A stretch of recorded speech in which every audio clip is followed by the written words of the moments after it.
আসসালামু আলাইকুম রহমতুল্লাহি ওবরকাতু।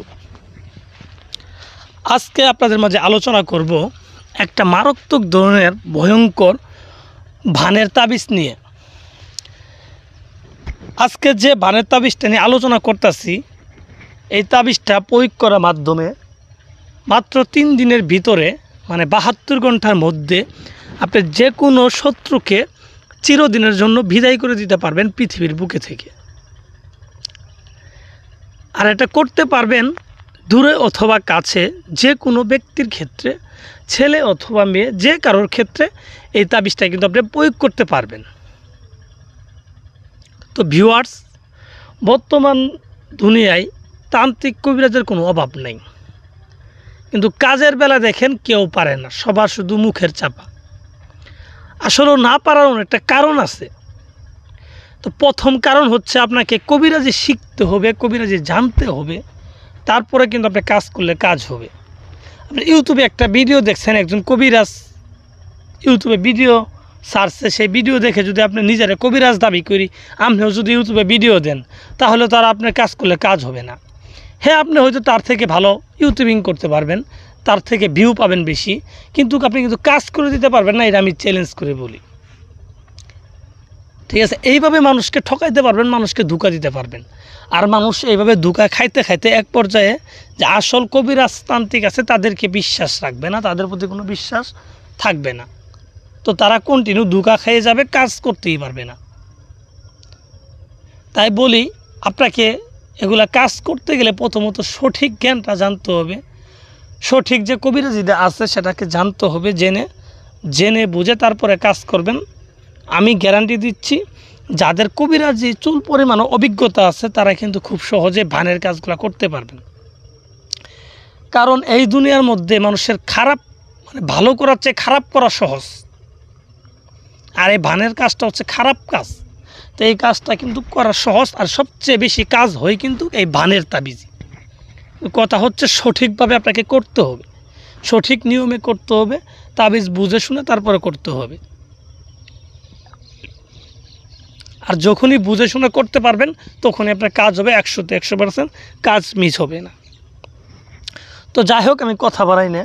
তো আজকে যে তাবিজটা আলোচনা করলাম, তাবিজটা নিয়ে, এই তাবিজটার সঠিক যে নিয়ম, যে নিয়মে তাবিজটা করলে কাজ হবে, সেই নিয়মটা আপনাদের আমি বিস্তারিত বলে দিব। তো আশা করে আমার ভিডিওটা ফুল দেখবেন, আর ফুল দেখলেই কিন্তু আপনারা বুঝতে পারবেন যে তাবিজটা কিভাবে করতে হবে। প্রথমত তাবিজটা ভালোভাবে দেখবেন, তাবিজটার নস্কার ভিতরে কি কি দেওয়া আছে, কোন জায়গায় কি লেখা আছে, সুন্দরভাবে দেখে নেন। দেখে নেওয়ার পর এই তাবিজটা করতে হবে যে কোনো একটা শনিবারের দিন রাত্রের বেলা, ঠিক দুপুর মানে মাঝরাতে আর কি, রাত্রে শনিবার রাত্রে মাঝরাতে এই তাবিজটা করতে হবে। এবং তাবিজটা লেখার জন্য আপনাকে যাইতে হবে একটা শ্মশান ঘাটে। শ্মশান ঘাটে যাওয়ার পরে যেখানে চিতা পোড়া সেই জায়গায় যাবেন। যাওয়ার পরে আপনি লাল কাপড় বিছাইয়ে আসন সাজাবেন, সামনে মোমবাতি আগরবাতি এগুলো ধরাই নেবেন। ধরাই নেওয়ার পর আপনাকে এই তাবিজটা লিখতে হবে মরা গরুর হাড্ডির উপরে, মরা গরুর হাড়, যে কোনো একটা হাড়ের উপরে এই তাবিজটা সুন্দরভাবে লিখবেন। 2টা হাড়ে 2টা তাবিজ সুন্দরভাবে লিখে দিবেন।